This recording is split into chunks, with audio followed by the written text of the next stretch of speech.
Good morning, everyone. Today is Thursday, January 16th, 2025. It is 10:30 a.m. This is a meeting of the Board of Selectmen. Is there a motion to call the meeting to order? So moved. Second. All those in favor? Aye.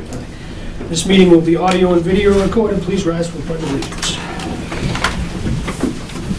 I pledge allegiance To the flag of the United States of America and to the republic for which it stands, one nation, under God, indivisible, with liberty and justice for all.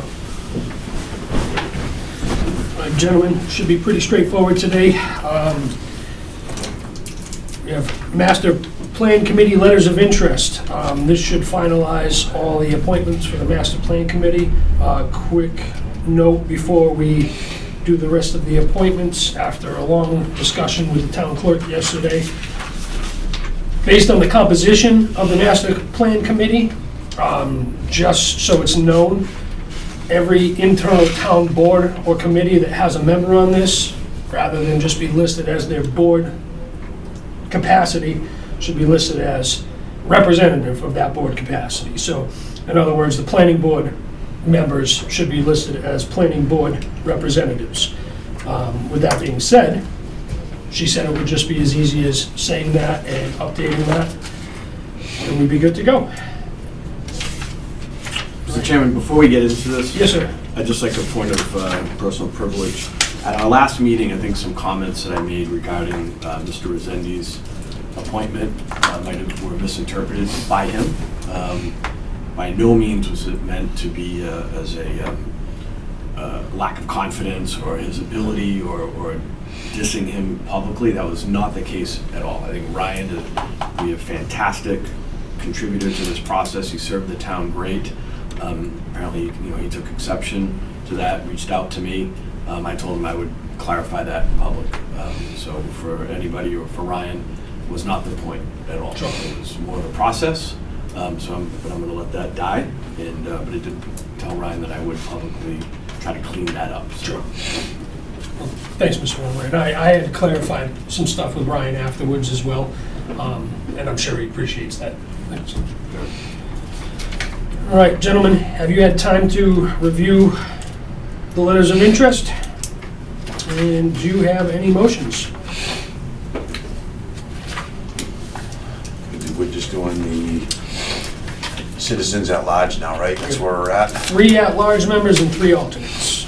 I think we have Mr. Paul Sullivan that we all kind of agreed that he would be a great individual for input on the master plan, most familiar with the current master plan that is out there.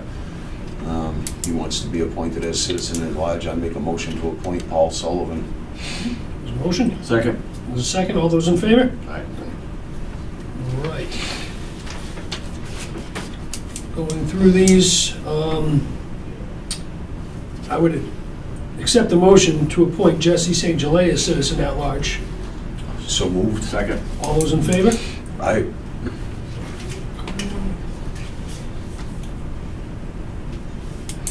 And I would also make a motion to accept, I would also accept the motion to appoint Melissa Cordero as an at-large member of the Master Plan Committee. So moved. Second. Is she at large or is it? She would be at-large. Okay, not as a member of the school committee? Correct. Okay. There's a motion and a second. All those in favor? Aye. All right, and we have 3 names left that we can appoint as alternates.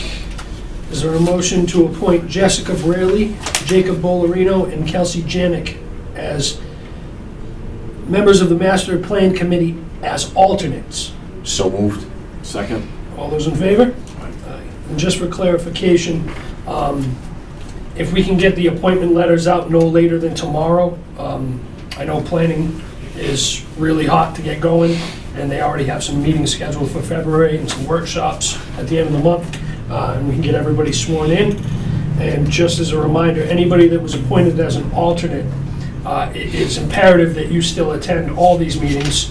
Just because you don't have a vote, if there's a full committee, there could be a time where they call on an alternate to sit in place of somebody that can't make it, and your input is still valid and accepted. So please make sure you show up to these meetings. And if you have a problem with that, let us know, and we will find somebody that can.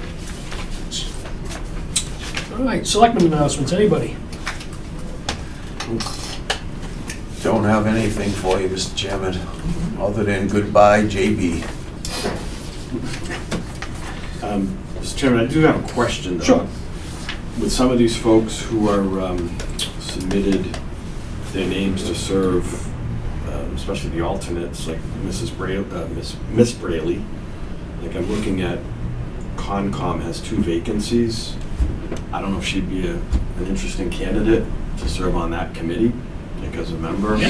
You know, and Mr. St. Gelais is offering to serve in other committees as well. Yep. So I think Mr. Ballerino, I think, you know, we should let them know that there are other opportunities Yeah, to serve the certainly. town. You know, so anyway, if somebody can do that, that'd be great. That was actually going to be my selectman Ah, announcement. there you go, okay. But Very good. not exactly worded like that. I just wanted to say, I had posted something online a couple weeks ago to drum up some interest in various committees, and we ended up getting a couple letters of interest for FinCom, a couple letters of interest for the Conservation Commission, some for the Golf Committee.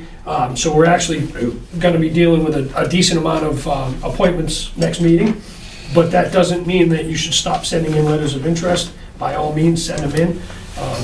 It gives us more of an option and to choose the best candidate for the position. CPC, that's a really important one. It looks like there's a lot of vacancies there.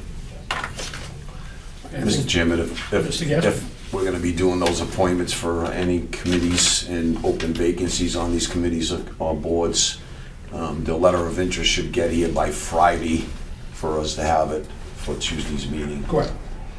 So if you're Well, out actually, there, there's a holiday Monday, so it needs to be here by today if they want to be Okay. appointed. we're meeting Tuesday though, right? Tuesday meeting, yep. But Monday is a holiday, so Yes, sir. we gotta post the day. All right. We do have a couple of executive sessions. We have executive session under Mass General Law, Chapter 30A, subsection 21A2, to conduct strategy sessions in preparation for negotiations with non-union personnel, assessment center, or to conduct collective bargaining sessions or contract negotiations with non-union personnel, and the board will not return to public session at the conclusion of the executive session. An executive session under Mass General Law, Chapter 30A, subsection 21A3, to discuss strategy with respect to collective bargaining, police, second in command. If an open meeting may have a detrimental effect on the bargaining position of the public body, and the chair so declares, and the board will not return to public session at the conclusion of the executive session. Is there a motion to enter executive session? So moved. Second? All of those in favor, roll call vote. Mr. Wallner? Yes. Mr. Gasper? Yes. And I am a yes. We are now in executive session.